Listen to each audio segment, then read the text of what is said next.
10% profit. Now let me make an attempt to make some of these muddied waters clear. Over the years, the past 12 years, we've developed the executive dashboard. Okay. To fill out the dashboard, we give you tracking sheets that you can give to your CSR that they can put on a clipboard. Now, it would be nice if you could survey every single person. I don't think that's possible. I'm happy with 1 out of 4. Now, there are automated telephone tracking systems that can help, but a manual system will do. When a potential customer calls in for service, we want to know, okay, I'm just going to advance all of this. We want to know who they are they new or they repeat, where did they find your phone number, what page of the phone book were they on. That will tell us what ad, what book. We want to know, did they see your truck, did they use a postcard, a magnet, a window thermometer, a valve tag, an equipment ticket, the internet, a postcard to find you today. Did they book the appointment, who was the tech, what was the sale. This way we can chart the cost of new clients by source. So let's say you have 10 different sources, and at one source, you're getting new customers for $25, and another source is for $250. Okay, here's the brilliant move. Do more of the $25 sources and do less of the $250 sources.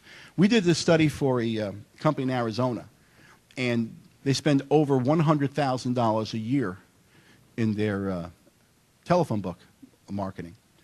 And we found out that they are over $2,000 per new customer coming out of the Yellow Pages. Okay? Now, we did a study in Salt Lake City, Utah. And client has a full-page ad, and in the main directory, he's over $450 per customer coming out of the main directory with the full-page ad. And in that situation, he's about 20 pages back. Okay? The identical ad on page 3 in the local directory, he's under $25. Okay? So there can be huge differences caused by the nature of the book itself, caused by your placement in the book.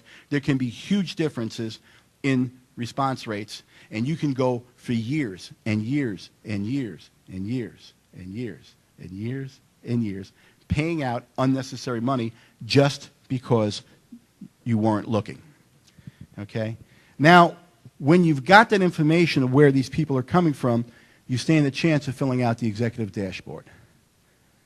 Okay, let's go. Okay. The CSR closing rate is the tip of the spear. That's affected by that person's job skill, their training, the amount of your trip charge, the reputation of your companies, the qualities of the potential customers you are targeting. If her closing rate's below 70%, you've got trouble. You're wasting your advertising dollars. Now, it could be a training issue. It could be that the trip charge is too high for her level of training. It could be that your advertising is targeting the wrong people, poor people who can't pay or rich people who won't pay. But unless you plan to waste advertising dollars and reputation, you've got a problem. The good news is that the problem can be fixed with proper training. You can only fix problems that you know about.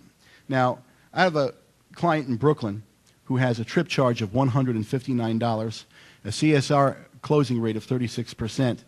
Is it any surprise that his text closing rates are in the high 90s? I mean, if you've paid $159 for somebody to show up, you're going to let them do the work, right?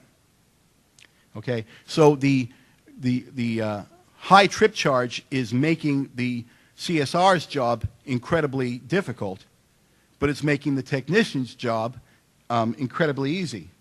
Now, he gets almost no work until 11 a.m. because by 11 a.m., most of the plumbers in Brooklyn are already booked for the day. So after everybody else is booked, then he starts to get busy. Now, under normal circumstances, the tech closing rate should be around 70%. Let me see where I am.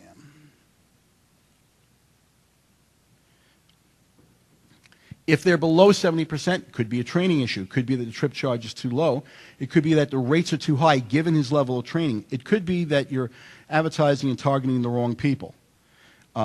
It could be that when he shows up, he looks and smells like someone that you don't want in your home. The good thing is that all these problems can be fixed. Here's the key: once you know about them.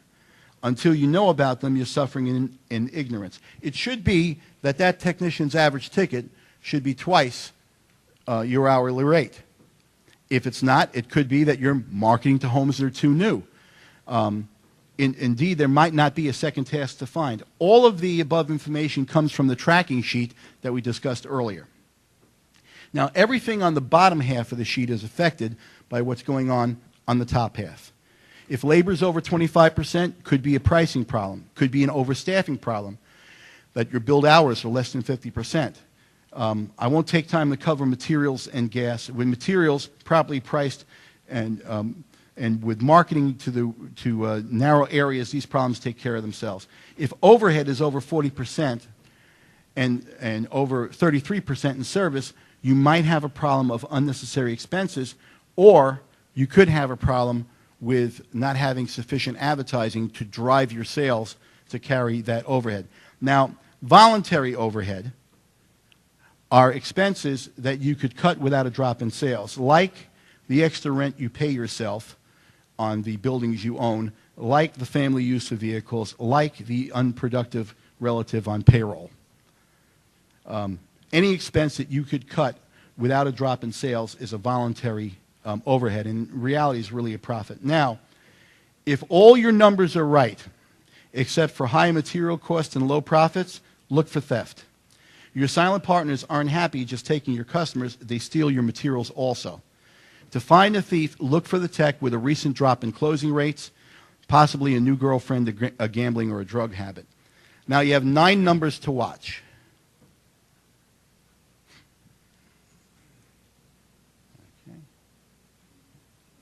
They are the CSR closing rate, the tech closing rate, the average ticket, the labor cost, the material cost, gas cost, voluntary overhead, and profit.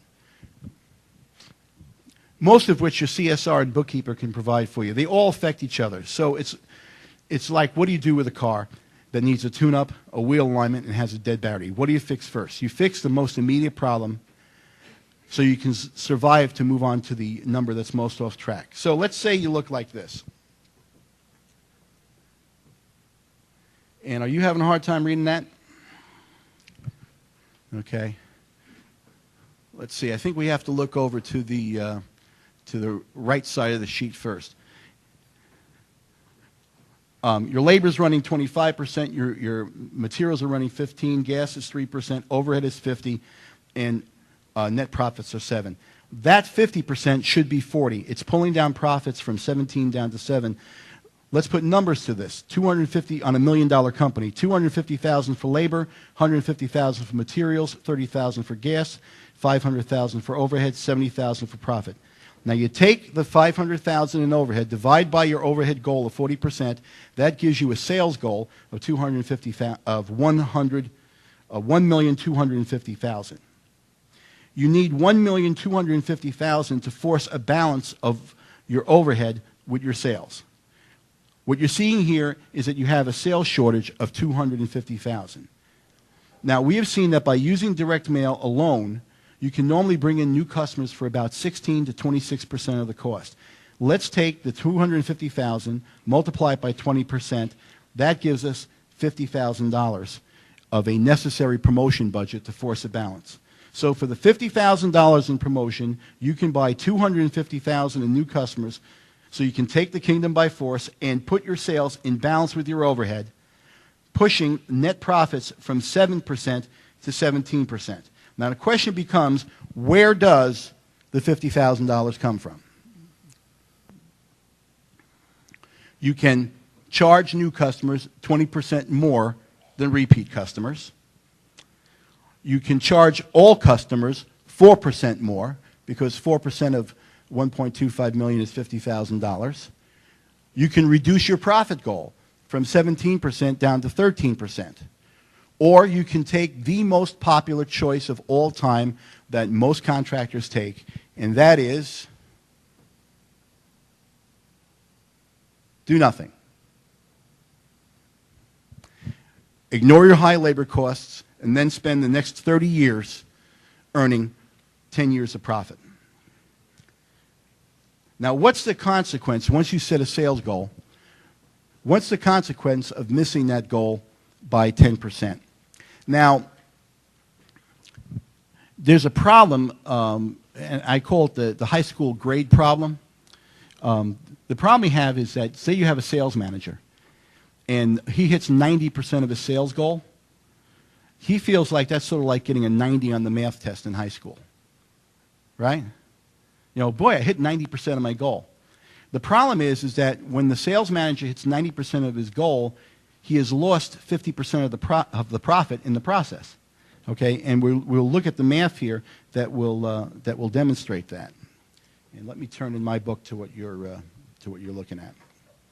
So you take $1 million company. Bear with me for a second.